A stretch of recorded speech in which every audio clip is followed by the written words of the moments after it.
The Path of Remembered Steps. Chapter 1, The Whisper Beneath My Feet. I never intended to find the path. It appeared beneath my feet like a forgotten melody returning on a quiet morning, gentle, unannounced, and oddly familiar. The sky was heavy with soft gray clouds, the kind that neither promised rain nor shone with light. I had been wandering with no particular direction, letting my thoughts drift like dandelion seeds on the wind. And then, there it was, a narrow road, paved with old stones, uneven and worn smooth by the passage of many feet. I paused. There was a quiet hum in the air, not a sound exactly, more like a presence, a hush that leaned in close. My boots touched the first stone, and something shifted. Not in the world around me, but inside. A memory. Not mine. A woman's voice, low and warm, began to speak, not to me, but through me. He brought me daisies every Tuesday. Never roses, never lilies, only daisies. Simple, cheerful things. I never told him how much I hated them. I stood still. The stone beneath me held her words, held her life in a moment I couldn't see, but somehow understood. I didn't question it.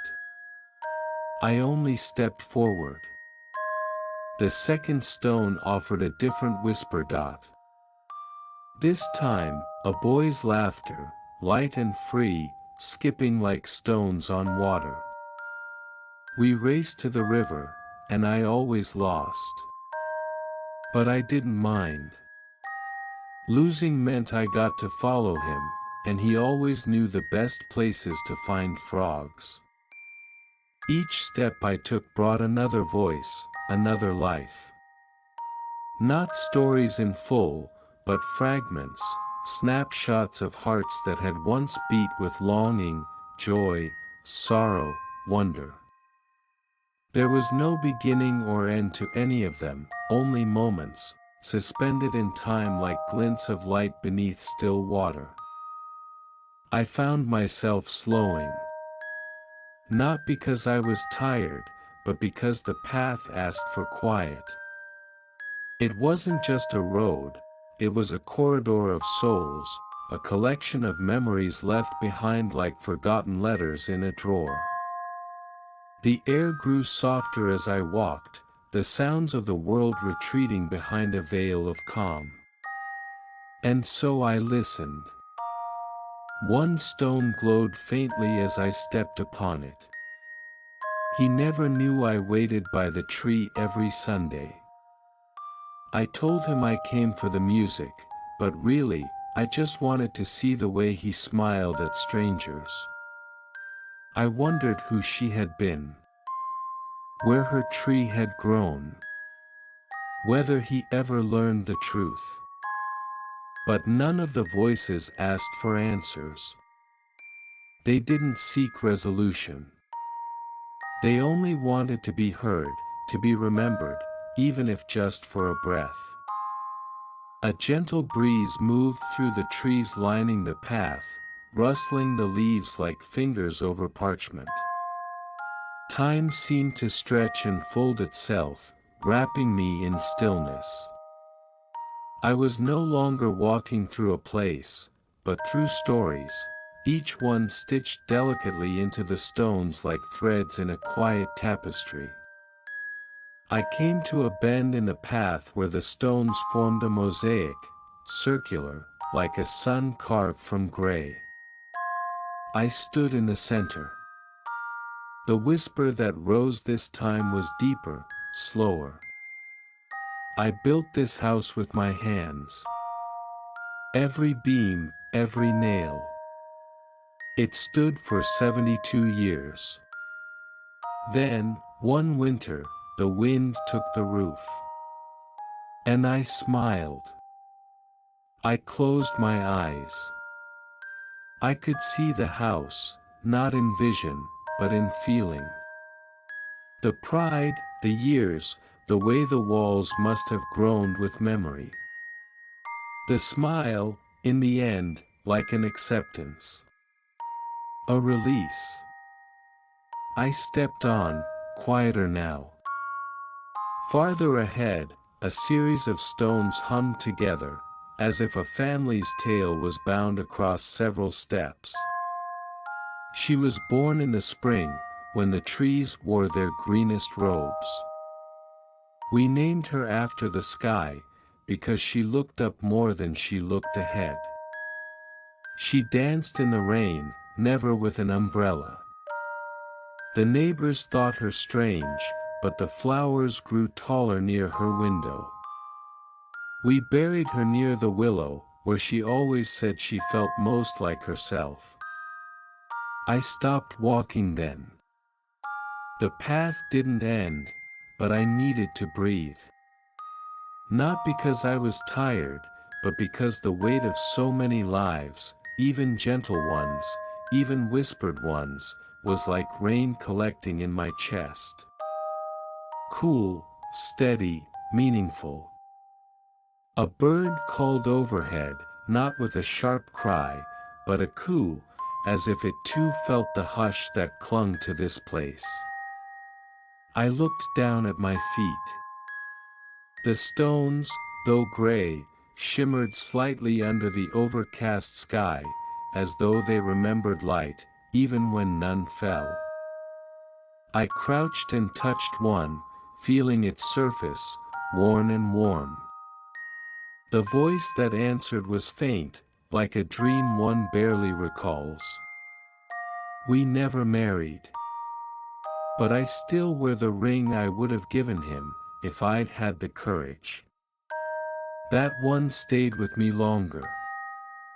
I walked again, slower still. By now, I understood. This path was not meant to be rushed. It asked only that I listen, step by gentle step, and hold what had been.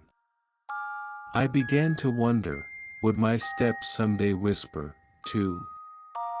Would a stranger hear my quiet joys and silent regrets as they placed their feet upon the same stone I now touched? The thought did not frighten me. It comforted. Like being part of something vast and quiet and kind. The wind picked up, brushing through my coat. The trees thinned slightly, revealing more of the sky, which had softened to a pale silver. I looked ahead, the path curling like a ribbon through the mist. And I walked on, each step a doorway, each stone a hand held out in memory. The voices no longer surprised me. They welcomed me, calmly. He never danced, except once. The night I left. He danced in the kitchen alone, and I watched from the hallway. I think he knew I was there. Soft. Real. Fleeting. I didn't know where this path would lead. But I wasn't in a hurry. Not anymore. Chapter 2, A Garden Once Tended. The path stretched on, gently weaving through a grove where the trees arched overhead like cathedral vaults. Their leaves, though no longer in bloom, rustled with memories, soft and light. Each step still stirred a whisper, though now the voices seemed to grow slower, more reflective, like the hush of late afternoon settling into early evening. The first voice of this chapter came as I stepped on a moss-draped stone tucked beside a fern. My father planted every flower in that garden. He said if I listened carefully, I'd hear them growing. I paused, smiling slightly at the thought. I tried listening. At first, nothing. But then, a quiet sigh, perhaps wind, or perhaps something else, brushed past me, as if mimicking the memory of growth. I imagined a garden thick with lilies, vines climbing trellises, and a child kneeling in dirt, palms full of wonder. Further on, a stone curved slightly upward, catching the light that filtered through the trees. It hummed faintly beneath my foot, and the next memory came. I used to name the roses. Each one had a story. There was a violet-pink one I called Eleanor. She never bloomed the same way twice. I could almost see her, an older woman, perhaps, or a young girl with an old soul, whispering names to petals, carrying on conversations with thorns and blossoms alike. The garden wasn't just a place for flowers, but for companionship. It occurred to me that gardens were like memory itself, tended with care, full of blooms and loss, seasons of growth followed by stillness. Perhaps this entire path was a garden of sorts. I took another step. I watched the seasons shift from this porch. Spring always came quietly, like an apology. Summer, loud and laughing. Autumn smelled like cinnamon. Winter never knocked. The voice was rich, filled with texture. Not just words, but the weight of time lived fully. I imagined a rocking chair, paint peeling gently, creaking as someone sat and watched the years roll over a small yard with great attention. That's what these stones were teaching me, I realized, to notice. To witness the invisible beauty that lives in waiting, in the spaces between days.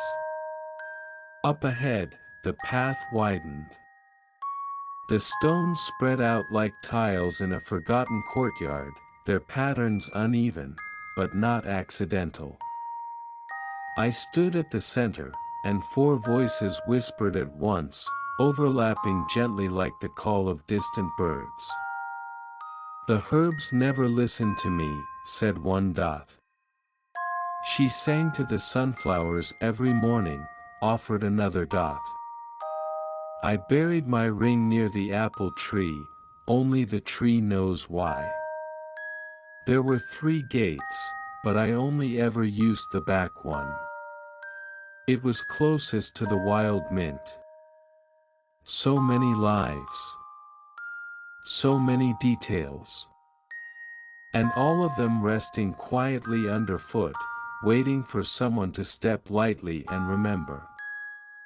As I walked, I came upon a stone larger than the rest.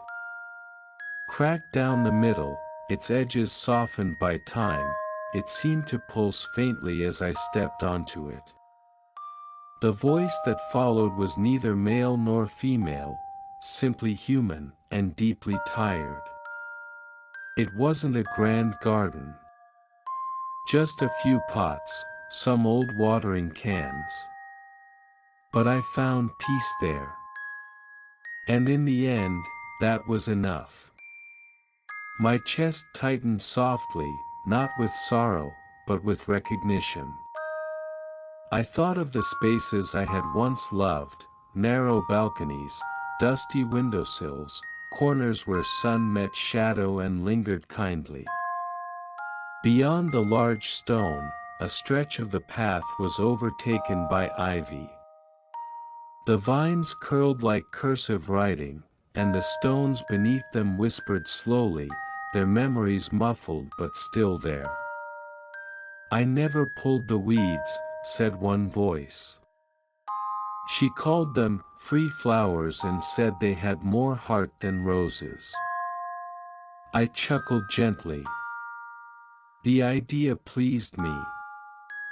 That someone would defend weeds like old friends. I knelt and touched the ivy, which responded with another memory. We carved our initials into the bench. The bench is gone, but the tree still holds us. Some things outlast the things we build. And some memories are held not by stone, but by living things, trees, plants, the earth itself. Further ahead, the path narrowed again. The trees grew denser, their leaves thicker, turning the air cooler. It smelled faintly of rain that hadn't yet come. I stepped on another stone, and the next voice arrived like a breath in the fog. She wore gloves, even in summer. Said her hands were tired of touching things that left no mark. That one stayed with me.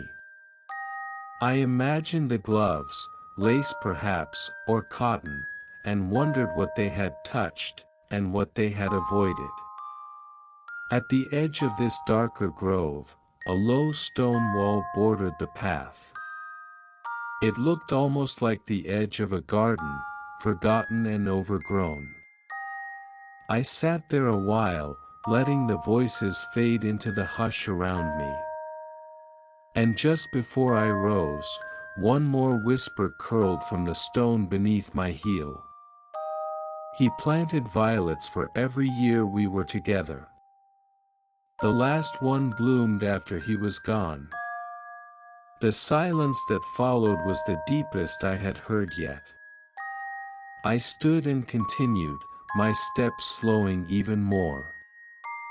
Not from weariness, but from a growing reverence.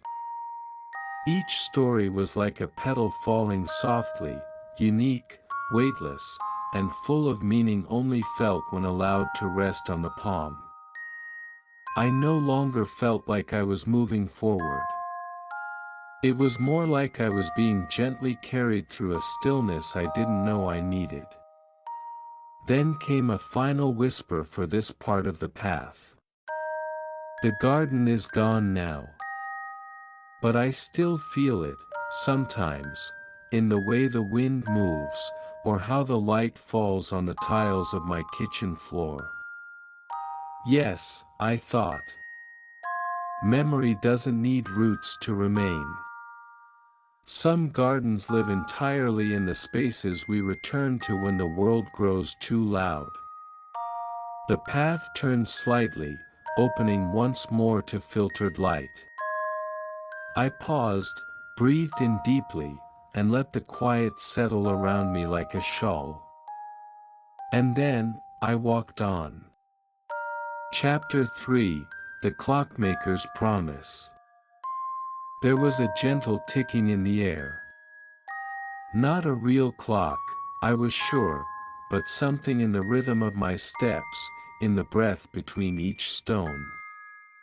It felt as though time, for a moment, had found its voice again. The trees here were older, their trunks thick and spiraled with moss. The path beneath me grew narrower, the stones smaller, closer together, like the fine gears of a delicate machine. I felt as though I had stepped into the inner workings of something ancient and kind. And then the voice came. He built clocks that didn't tell time. They told stories.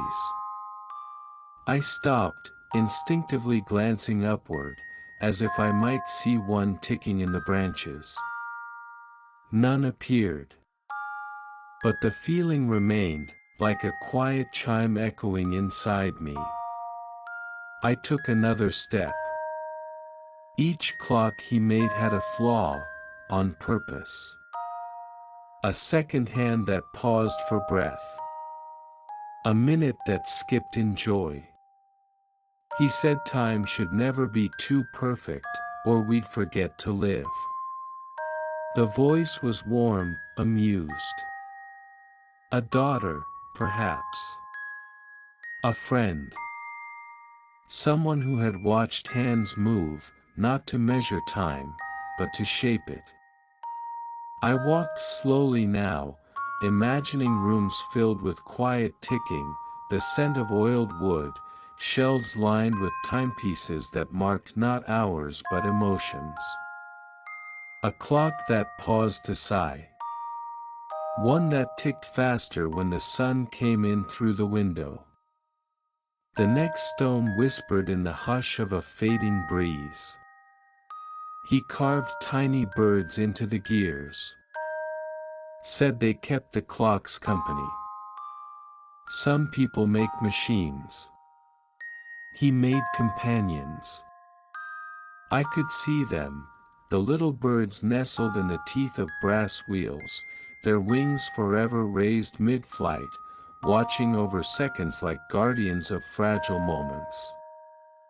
I imagined someone turning a key, not to wind time forward, but to awaken it gently. Further on, the path curved around a grove of thin, silvery trees. Their bark shimmered faintly, catching what little light filtered through. Beneath one of these trees, a stone gave forth another voice, this one slow, deep, thoughtful. The watch he gave me stopped the day I left. I never fixed it. Some things are meant to end with silence. The words lingered like fog. I touched the tree beside me, and though it gave no sound, I felt the quiet thrum of memory beneath the bark. There was stillness, yes, but not emptiness. More like waiting. I crossed a section of path where the stones were arranged in a spiral, coiling inward, then outward again. As I stepped through it, the next memory greeted me. His workshop was filled with ticking hearts. That's what he called them. Every clock, a heart. Some beat faster. Some barely moved. But none of them were ever truly still. There was a beauty to that thought. That the clocks were not tools, but tender things, each with a rhythm all its own. Not measuring time, but echoing life. I stood in the center of the spiral for a while, letting the imagined ticking fill the spaces around me. And then, a memory quieter than the rest. Not whispered, but left, like a note folded in a drawer. He promised to build one just for me. A clock that would only move when I laughed. I closed my eyes. I saw it, a wooden clock, perhaps shaped like a flower or a crescent moon, resting on a mantle. Its hands asleep most days.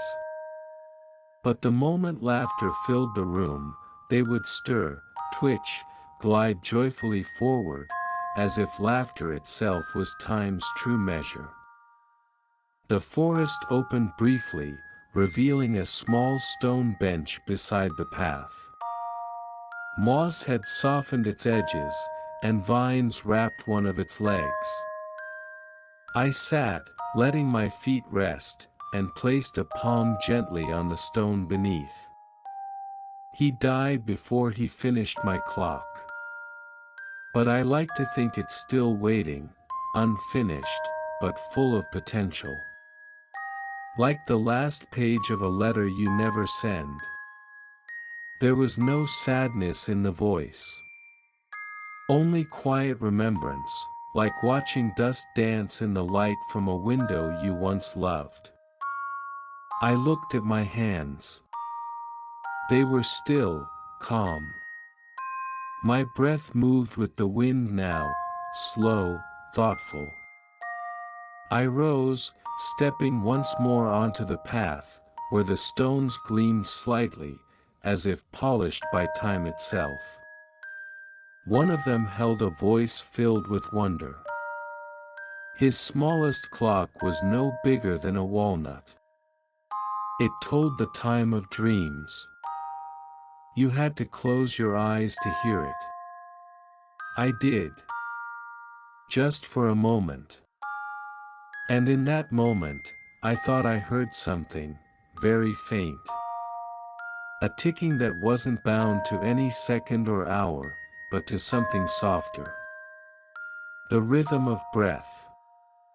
Of heartbeat. Of memory folding in on itself. The next stone offered something like a poem.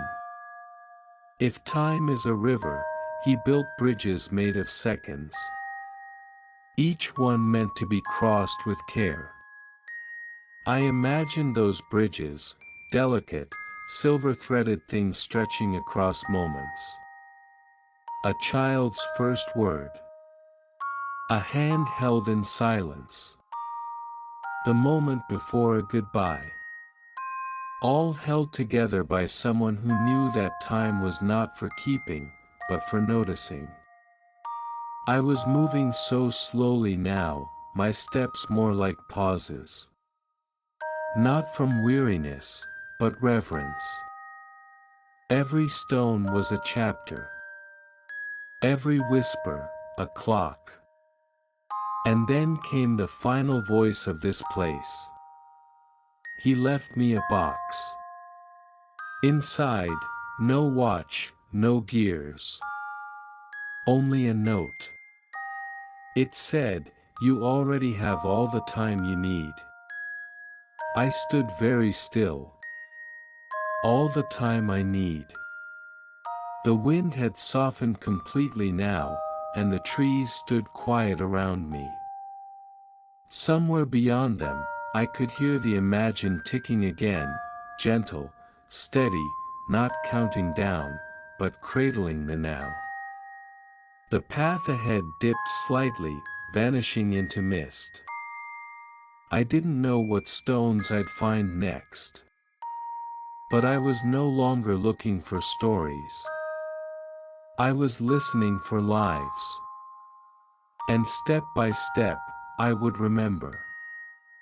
Chapter 4, A Song in the Snow. It began with silence. Not the kind that follows noise, but the kind that simply is, wide and weightless, like a sheet of fresh snow untouched by footprints. The air grew colder, though not unkindly. The trees along the path had thinned, replaced by open hills, pale and soft under a white sky. Beneath my boots, the stones were now dusted with frost. Each step left a faint imprint, but the snow seemed to forgive it immediately, smoothing itself again like breath on glass. The first voice came, slow and distant, like a memory recalled through fog. I sang only when it snowed. I don't know why. My voice just felt more at home in the cold. I paused, the wind brushing against my coat like a passing thought. There was music in it, silent, but felt. The next stone whispered something softer. He never heard me sing. He always fell asleep before the snow came. A pang of longing rested gently in those words. Not regret, just a tender ache, like the hush that falls when the world slows. As I walked, the snow grew deeper along the sides of the path, though the stones remained clear, as if the memories themselves warmed them from beneath. They pulsed faintly underfoot, not with heat, but with presence. She taught me to whistle through my gloves. Said winter didn't have to be quiet. I tried it, just once. A low, clumsy whistle. It faded into the air, greeted only by stillness. But that stillness answered, too. I came upon a section where the path dipped into a hollow, the trees forming an arch above. Snowflakes drifted steadily, spiraling without urgency. The stone beneath me shimmered faintly as the voice emerged. We carved angels into the snow. Not to believe in them. Just because we liked the shape they left behind. I smiled at that. There is something sacred about the marks we make, even when we know they won't last.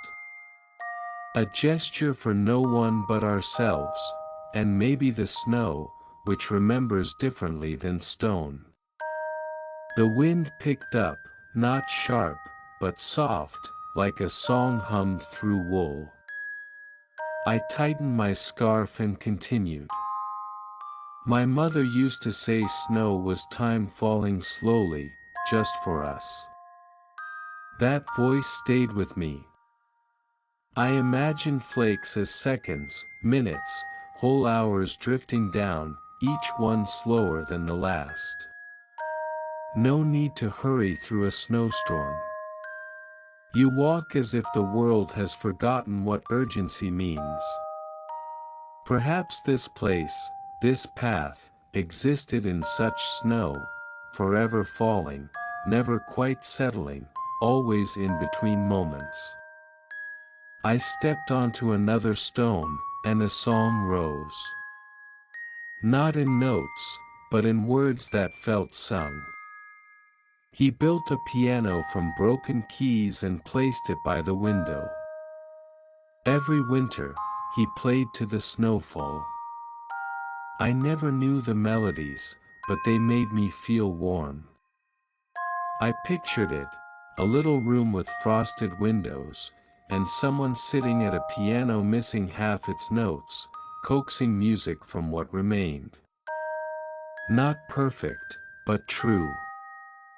Farther along, a group of stones pulsed together, and a series of voices blended gently, like a harmony. We wore coats 2 sizes too big, filled the pockets with hopes. She wrote poems in the fogged glass of the train.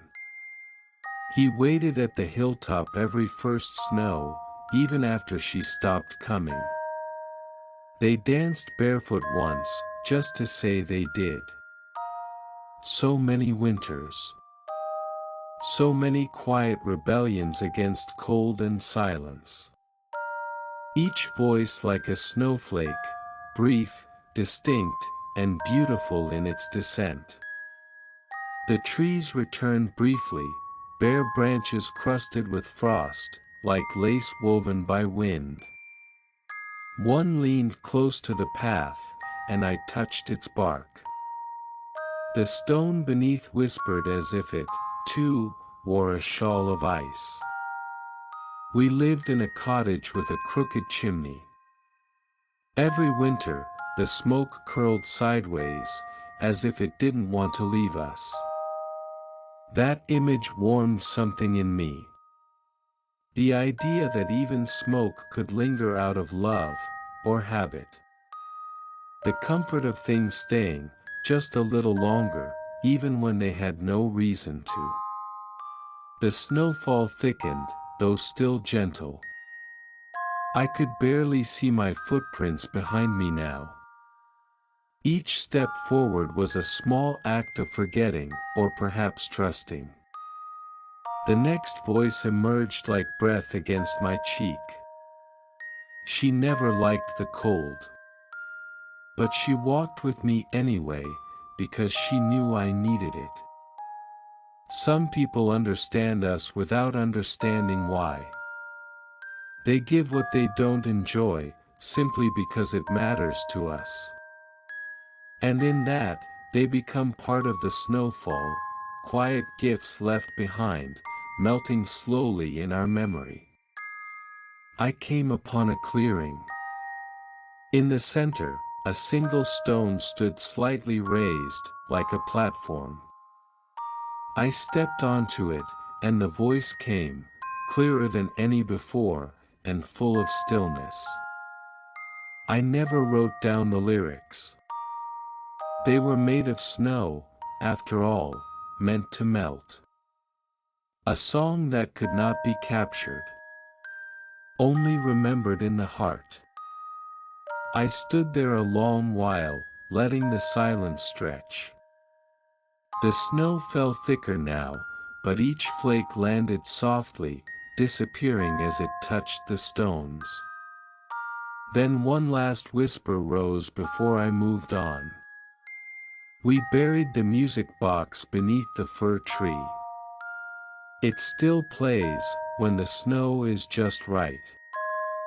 I turned my head, half expecting to hear a faint melody beneath the wind. But no. Only quiet. And in that quiet, the feeling of a song held gently between two heartbeats. The path narrowed once more, leading away from the snowy field. The air remained cool, the snow continued to fall, but the voices had gone still again. Not gone, just resting. Each step forward felt slower now. Not from cold or weariness, but because the world was asking me to be deliberate. To feel. To remember. To let snow fall inside me, soft and unhurried. Chapter 5, The Lantern by the Bridge. The path led me to a river. It appeared slowly, as if drawn into the world by my footsteps, its surface unmoving, like polished glass.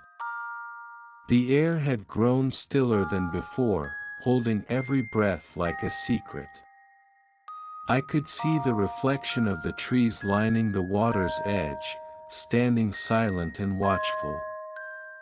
A small wooden bridge arched across the river. And there, at its base, stood a lantern. It wasn't lit, yet it seemed to glow faintly, as if remembering its own light. I stepped closer, and the stone beneath me stirred. He lit the lantern every night, even when there was no one to see it. Said bridges deserved company. The words drifted into me, like a candle flickering against the wind. I looked at the lantern again, now wondering how long it had waited. Not to be noticed, but to be understood. Crossing the bridge, each plank creaked gently beneath my steps. Not in complaint, but like soft conversation. I paused at the center and looked down. The water didn't move. Yet I felt something beneath it, a sense of depth, not of distance, but of memory. Something kept there, just out of reach. A whisper rose from the next stone. We threw wishes into the water, not coins. Coins sink. Wishes float, at least for a little while. I smiled. The thought was gentle and true. Wishes are lighter than metal, made of hope, not weight. The path curved downward again, following the riverbank. Ferns lined the edges now, and tall reeds swayed without wind. The stone beneath me offered another voice, this one slow and steady. She waited by the bridge every evening. Said it wasn't for someone. It was for herself, to prove she still could. Sometimes we wait, not out of hope, but out of strength. To show the world, or ourselves, that we still have the patience to hold space for something unseen. I found a bench facing the water, overgrown with moss and age. I sat.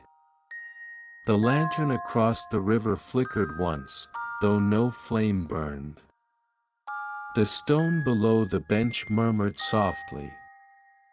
He told stories to the river. Said it listened better than people did. I thought of my own stories, untold, half remembered, scattered across years like stars too dim to name. Maybe the river had heard them already. Maybe it always had. Further along, the path passed under a canopy of hanging branches. One brushed my shoulder as I walked, and the stone beneath whispered. They never met on the bridge. Only on opposite sides. But that was enough. The river carried the rest. A love not crossed, but reflected. There's beauty in distance, too, in the knowing, in the quiet exchange of presence. Not all things need closeness to be real. I came upon a spot where small lanterns, long unlit, lined the path. Their glass panes were fogged, their posts leaning slightly, as though bowing in eternal respect. One stone below glowed faintly as I passed. I lit a new one every time I forgave someone. By the end, the path was bright enough to walk without fear. I let those words settle. Forgiveness, like flame, brings warmth, not to what was, but to what remains. The river narrowed, and a small footbridge spanned a quiet gap. It creaked under my weight, not as warning, but as greeting. The next stone waited just at the end, whispering as I stepped off. She left a lantern for him every year. Never signed it. But he always smiled when he saw it. Some gestures are made only to exist. Not to be answered. Not even to be understood. Just to glow. The lantern by the original bridge now seemed closer again, as though the path had circled gently around it. I returned to stand near it once more, noticing for the first time the carving on its base, faint, worn smooth by time. The stone below it gave its final voice. This was the last thing he touched. The night he decided he no longer needed to wait. I touched the lantern gently, as if to say, I'm here. Not to relight it. Just to acknowledge it. And in that touch, I thought I felt warmth. The river gave no reply. But it didn't need to. The bridge stood. The lantern watched Dot. And the path waited quietly for my next step. So I walked on, wrapped in the hush of water, the memory of flame, and the gentle echo of every voice that had once stood still beside the stream. Chapter 6, Where the Stones Remember Me. The path was quieter now. Not silent, but full of a kind of stillness that felt complete, as though everything that needed to be said had been spoken, and now, all that remained was to listen to what lingered between the words. The trees had thinned again, replaced by open sky stretched like silk overhead. Pale blue, brushed with white, as if the world itself were exhaling. Beneath my feet, the stones had changed. They were smoother now, more polished, each one reflecting just a little more light. And with every step, I wondered, had they always been this way? Or was I simply seeing more clearly now? The first voice rose gently, not from beneath, but all around. This is where I stopped walking. Not because the path ended, but because I no longer needed to follow it. I paused, letting the words pass through me like a soft breeze. There was no edge to the path here. No boundary. Only openness. It didn't feel like arrival. It felt like return. I walked on, slowly. My footsteps made no sound, though the stones still pulsed faintly, welcoming, not guiding. The next whisper came not as a sentence, but as a memory folded in warmth. He sat here often, not to remember, but to be remembered. That thought held me. The idea that places could remember us. That long after we're gone, something beneath our feet still holds the shape of our presence. Not as burden, but as belonging. I reached a wide stone, flat and low, like a place meant for resting. I sat.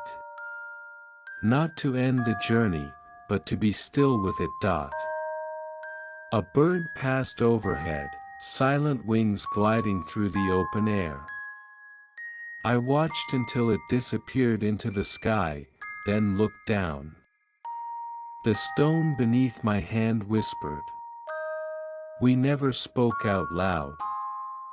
But he knew I was listening. Sometimes that was enough. I closed my eyes. How many things had I carried that were never said aloud? How many moments had lived quietly inside me, waiting to be felt again? Time, if it existed here, was no longer something that moved. It hovered, like dust in sunbeams, like thoughts that don't rush to become conclusions. I rose again, and continued on. The stones no longer whispered with other voices. Instead, they seemed to reflect pieces of my own. Things I had forgotten. Things I didn't know I remembered. You stood at the edge of the lake and wished for nothing. Yes, I had. I remember now. You walked away from the fire, not out of fear, but peace. That, too. Long ago, but still warm in my chest. You once sat under a willow tree and counted clouds. You never finished. I smiled softly. I didn't need to. The path began to rise, gently, like the slope of a hill in a dream. And with each step, I felt the stones changing. Not in shape. Not in sound. But in what they carried. They no longer held only others' memories. They held mine. Here is where you first felt truly alone, and yet, not lonely.